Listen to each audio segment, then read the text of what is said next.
வெட்கத்திற்கு பதிலாக நிச்சயம் இரட்டிப்பான நன்மையை தருவார் என்று சொல்லி உள்ளத்திலே விசுவாசித்தால் நம்ம போதும், நிச்சயம் தேவன் என்ன பண்ணுவாருங்க, அந்த வெட்கத்தை எல்லாம் மாற்றி இந்த வெட்கத்திற்கு பதிலாக இரட்டிப்பான நன்மையை நமக்கு தர போகிறார்.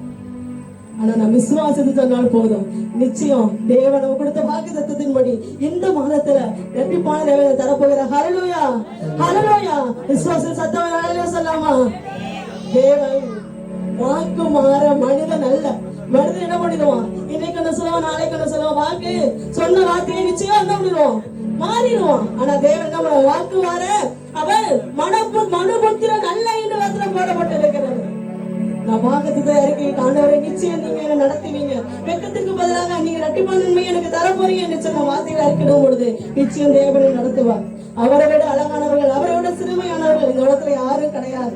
பாசத்தின் எல்லை யார் மட்டும்தாங்க, பாசத்தின் எல்லை யாருங்க, ஆண்டவராய் இயேசு கிறிஸ்து மாத்திரம் தான். உலகத்தில் உள்ள பாசங்கள்ல அந்தந்த திருமண நாட்கள் மட்டும்தான்.